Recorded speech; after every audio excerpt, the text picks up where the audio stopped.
Hujambo mtazamaji na karibu kwa taarifa za KTN Leo. Ni furaha yetu kuweza kuungana nawe hii leo. Tunaomba radhi kwa kuchelewesha taarifa kutokana na matatizo ya kimitambo. Hata hivyo, tupate vidokezo.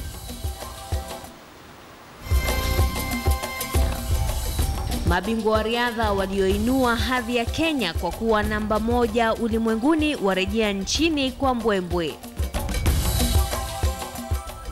My appeal to teachers is to go and teach as urged, as requested by the employer. We therefore, as TUC Kenya, fully and firmly support the demand that teachers be paid immediately. Shule za salia bila shughuli huku waziri wa elimu na watetezi wa walimu wakiendeleza vita vya maneno. Ni lazima nijue maslahi yao na sera zao ni nini mpaka watutumia sisi wazee wa kaya. Je, upo uwezekano kwamba vikosi vya wazee wa jamii vinatumiwa visivyo na wanasiasa? Tunaangazia wazee wa kaya katika jamii ya Mijikenda.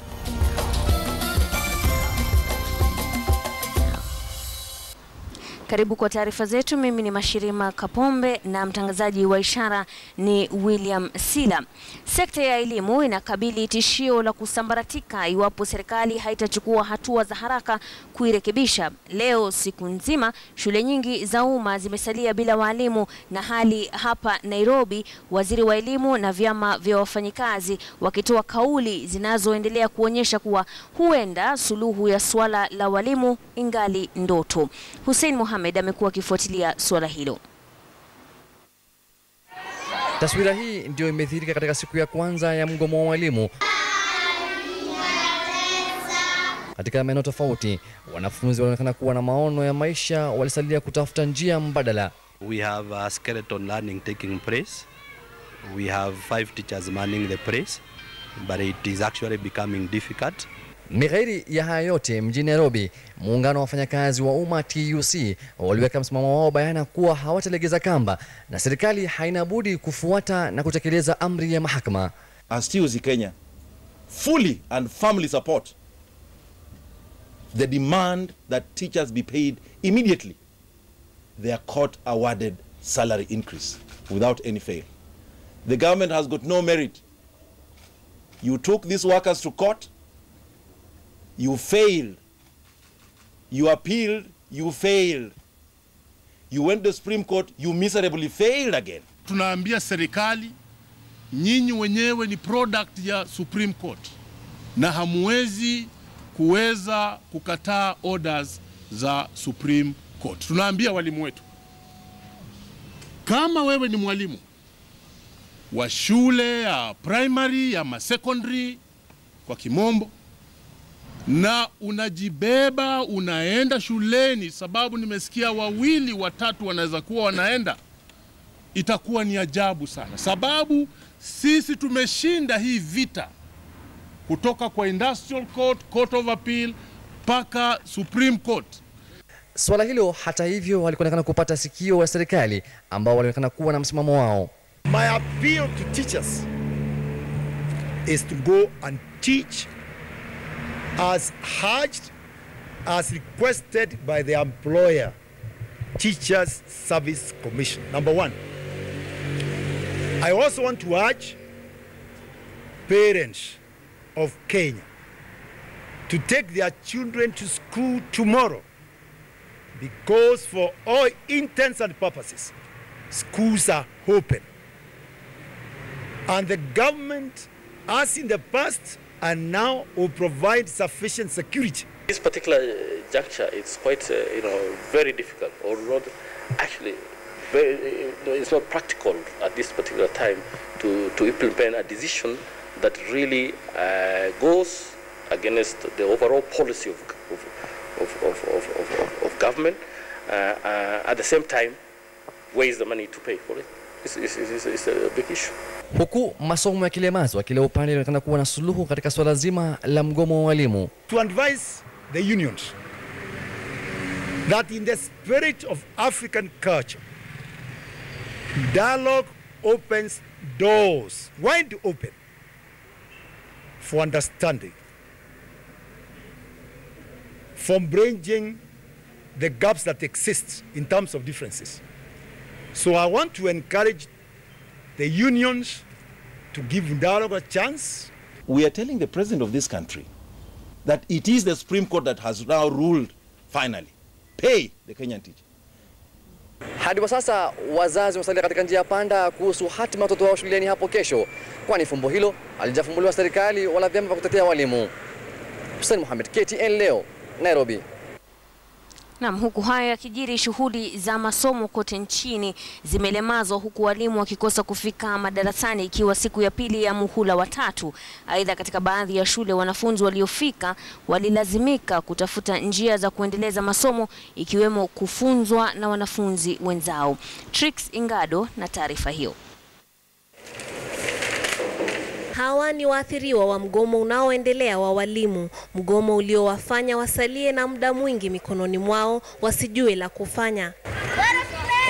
Katika shule ya Nairobi Primary School, wanafunzi wa madarasa ya chini wamelazimika kucheza mchana kutwa, huku wenzao wa darasa la 8 wakijikakamua kuendelea na masomo licha ya walimu wao kususia kuja shuleni. For us class 8, we are learning because we want to pass our exams and we want to go to good schools. But for the young ones, they're just playing. Katika shule ya upili ya Jamhuri hapa Nairobi, wanafunzi wamejikusanya katika vikundi vidogo vidogo ili kusaidiana katika mazoezi ya kimasomo. Wengi wao wakiwa na wasiwasi kuhusu hatima ya masomo yao iwapo mgomo huu hautakomeshwa. Na sasa wanafunzi hawa wanaomba serikali kuwashughulikia walimu wao ili warejelee masomo yao ya kawaida. The strike has really affected us because most of the teachers are not in school, although the turnout of students is huge and most of us are in school, but we don't see the teachers, and somehow we are disadvantaged because we are going to Form 4 next year and we are really behind in the syllabus.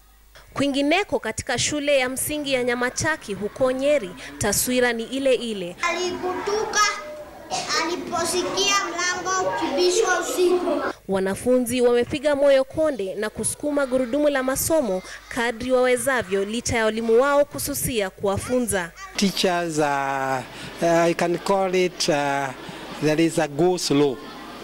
A go slow. Yeah. My expectation is for the government and the union to work for this country. This country needs a lot of consultation. Walimu wachache waliokuwa katika shule hizi wanadai kuwa serikali imewaweka katika njia panda na hawana budi ila kugoma. Serikali imesema hakuna pesa za kutosha za kuwapa walimu nyongeza za mishahara. Trix Ingado, KTN News. Taarifa hiyo basi inaweka wazi kuwa fahali wawili wanapopigana nyasi ndizo huumia. Kwingineko katika taarifa yetu kuu, naibu rais William Ruto leo amewaacha wengi wakiangua kicheko katika uwanja wa ndege wa Jomo Kenyatta alipotimua mbio kuwalaki wanariadha wa Kenya waliowasili nchini kutoka Uchina. Walinzi wa naibu wa rais walibaki wakidonokwa na jasho wakijaribu kumfikia naibu wa rais. Mabingwa hao waliinua hadhi ya Kenya kwa kulifanya taifa bora kwenye kinyang'anyiro cha IAAF. Mwanaspoti wetu Lin Washira na taarifa hiyo. Uwanja wa ndege wa Jomo Kenyatta ulijawa na nyimbo na densi teletele, huku Kenya nzima ikisubiri kwa hamu na gamu kurejea kwa timu ya Kenya iliyoshiriki mashindano ya dunia ya riadha na kumaliza ya kwanza duniani. Umati mkubwa wa watu wakiwemo wanasiasa walijitokeza kulaki timu hiyo. Timu hiyo ilikaribishwa rasmi na naibu wa rais William Ruto ambaye hakusita pia kuonyesha weledi wake katika safu ya riadha. Msafara wa magari ya kifahari ukaondoka JKA kuelekea Karen. Wanariadha waliandaliwa chakula cha asubuhi na naibu rais ambaye hakusita kuelezea furaha yake. We may not be the biggest country in the world, we may not be the most powerful, but we are the champions. We are the world champions. And this is history in making. It has never happened before that Kenya became the champions, the world champions. This is the only time that it has happened. Tamati ya sherehe za kuikaribisha timu ya Kenya zilikuwa katika ukumbi wa KICC, ambapo nahodha wa timu hiyo Ezekiel Kemboi aliwatumbuiza waliohudhuria sherehe hizo.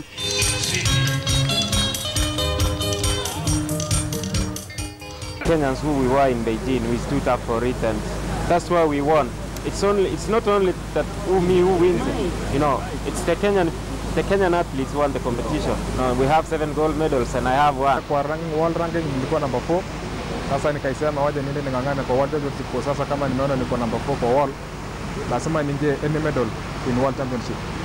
Na sasa nikaiangalia kama nimeingia top in world gold medalist in 400 meters hurdles.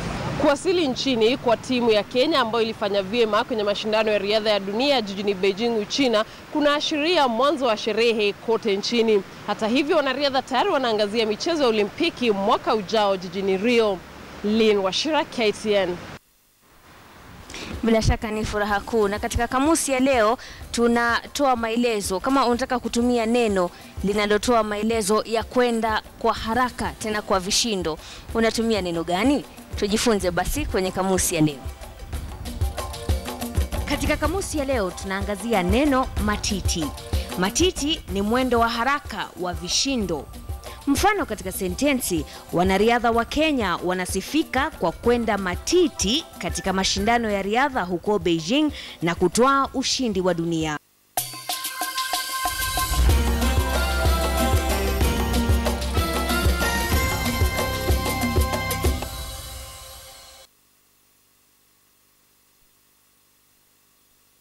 Na asante sana kwa kuendelea kuwa nasi. Siku chache baada ya kuagiza operesheni dhidi ya uraibu wa dawa za kulevya katika eneo la Pwani, Rais Uhuru Kenyatta leo amesema serikali itawalenga zaidi mabwenyenye wanaouza mihadarati. Kenyatta ametoa kauli hiyo baada ya kutembea kwa miguu jijini Mombasa akikutana na wakazi huku akitathmini miradi mbalimbali. John Juma anaarifu. Ya tano akiwa Mombasa, Rais Uhuru Kenyatta kwanza alizuru soko kongwe la Marikiti ambalo vijana wa NYS wanapaswa kulifanyia ukarabati. Kisha akatembea katika barabara za Old Town akitangamana na watu na kuonyeshwa sehemu mbalimbali za mji huu wa kale akielekea Fort Jesus.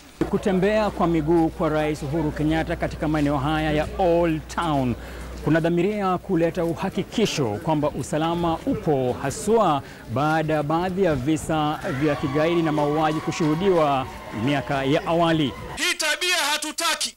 Tunataka Old Town irudi na usalama kama zamani. Kisauni irudi na usalama kama zamani. Maadamu shati alilovaa lililowa jasho kufuatia matembezi yake ya takriban kilomita 2, hakuwa na budi kubadilisha shati. Na aliposimama kuwahutubia wananchi, Uhuru alitoa kauli zilizofikirika kuwa za kuelewa hisia za wakazi. Haja yetu hata sio watoto wetu wale ambao wanakunywa hizi madawa, kwa sababu hawa jameni ni watoto wetu ambao wanaomba usaidizi. Mimi nasema wacha hawa watoto tuwachukue, tuone vile watapata matibabu, warudi sawa. Hakuna haja ya kuwashika, kwa sababu hata ukimshika utafanya nini naye? Ya? Ni kumshika kupeleka hospitali asaidiwe. Lakini lazima tushike wale ambao wanaleta na kuwauzia hawa watoto. Why does it have to take the president to tell you kwamba upigane na mihadarati? Why? Wewe kwani wanauza si majirani zenu? Si ni majirani? Saa hii hapa mimi najua bomu yauzwa wapi, nyinyi mjui. Ikiwa njia ya kufanikisha vita dhidi ya mihadarati, Uhuru alizindua rasmi miradi ya huduma ya vijana kwa taifa katika eneo bunge la Mvita, ambapo takriban vijana 1000 wanapaswa kusajiliwa kutekeleza miradi ya usafi wa Old Town miongoni mwa miradi mingine. Waraibu wa mihadarati watakaojitokeza watarekebishwa katika kituo cha NYS Miritini. Tutawabeba wenyewe, tuwapeleke muweze kufanya. Ikiwa mama zenu na baba zenu hawatowafunza, mutafunzwa na ndugu zenu safari hii. Eneo bunge la Mvita sasa ndio la 64 kujiunga na mradi wa NYS.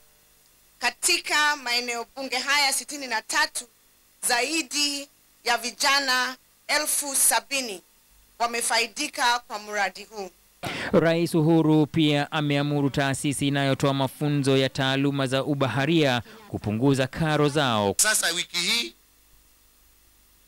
gharama ya mtoto kufundishwa itashukishwa from 70,000 irudi 35,000, na ndio watoto wengi zaidi waweze kusomeshwa katika chuo hichi cha bandari. Tumekubaliana pia ya kwamba Mombasa Technical University itaanza pia program, na ndio tuweze kuchukua watoto wengi zaidi. Changamoto inasalia kwa vijana haswa wanaotumia mihadarati au waliojiingiza katika misimamo mikali na visa vya kigaidi. Je, watajitokeza fika kukubali miradi kama hii ili kutumia kubadilisha maisha yao? John Juma, KTN News, maeneo ya Fort Jesus, Old Town, Mombasa. Kwingineko, vita dhidi ya pombe haramu vinaendelea huku wakazi wa Laikipia wakishirikishwa na viongozi kwenye kikao cha kujadili swala la pombe katika kaunti. Viongozi walitaka maoni yao wakazi kuhusu kutolewa kwa leseni za baa na maduka ya kuuza pombe katika kaunti hiyo. Hata hivyo, mkutano huo ulitibuka baada ya uraibu wa tembo kutofautiana, uraibu wa pombe kunradhi, kutofautiana pakubwa na viongozi wa dini. Basi sikizeni basi. Ni vuta ni kuvute katika mkutano ulioandaliwa na bodi ya kutoa leseni za kuuza pombe katika kaunti ya Laikipia. Pande mbili zikitofautiana hadharani kuhusu iwapo baa zaidi katika eneo hilo zinafaa kupewa leseni. Vijana wanaodaiwa kuwa walevi walivuruga mkutano huo katika jumba la Oljabet, hasa wakati wa kutoa maoni ambapo wengi walipendekeza kufungwa kabisa kwa baa na maduka ya kuuza pombe katika eneo hilo. Mkutano kama huu, mkisema muende au msiende, hasara ni kwa sababu hamjatoa uamuzi wenu. Na sasa sitaki, nilianza kwa kusema msikuja hapa mkiwa hamko soba. Soba ni kumaanisha kwamba ukisikia pande yako inashindwa, please tulia tu.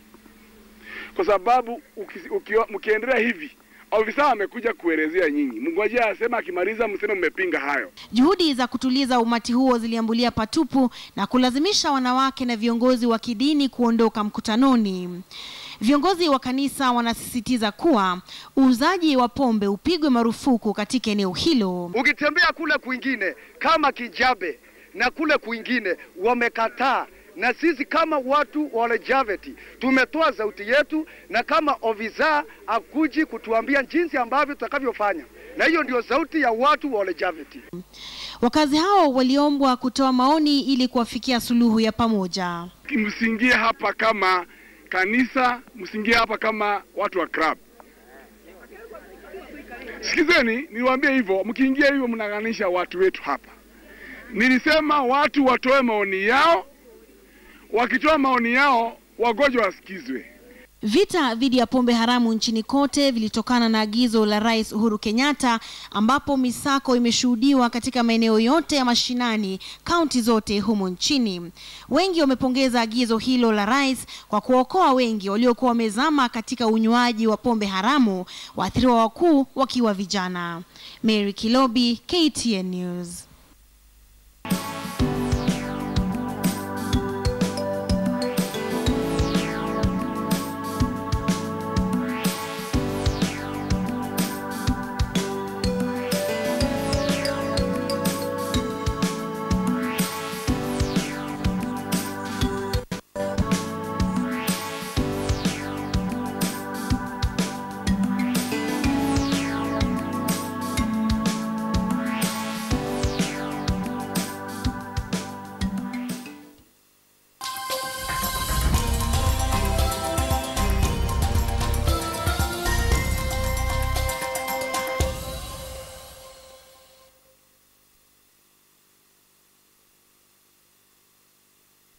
Karibu tuingie uwanjani. Mkurugenzi wa Wizara ya Michezo Wenceslas Ongayo ameonya wanariadha na wanamichezo kwa jumla dhidi ya utumizi wa dawa zilizopigwa marufuku katika michezo. Haya yanajiri huku utumizi huu ukizidi kukithiri duniani. Ongayo alisema haya alipofungua awamu ya 3 ya mashindano ya Tonglimudu katika kaunti ya Mombasa. Ongayo alikuwa anamwakilisha waziri wa michezo Daktari Hassan Wario katika ufunguzi huo. Aidha amewaomba wanamichezo kusoma kwa makini mapendekezo ya chama cha WADA kinachopiga vita dhidi ya utumizi wa dawa hizi, angalau kuelewa ni dawa zipi zinapaswa ama zisizopaswa kutumika na wanamichezo hawa.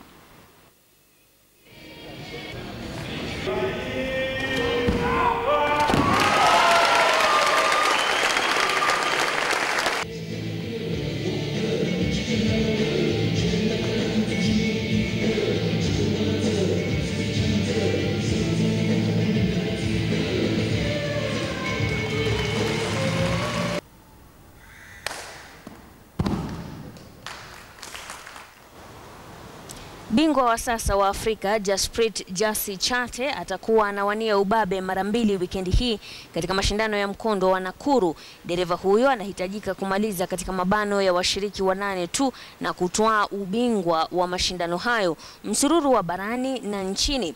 Na licha ya kufanya vyema katika mashindano hayo, Chate amesema kwamba kamwe haikuwa rahisi kufanya mashindano mawili kwa mpigo. Madereva wanaendelea kujiandaa kwa mashindano ya wikendi yatakayoandaliwa katika kaunti ya Nakuru.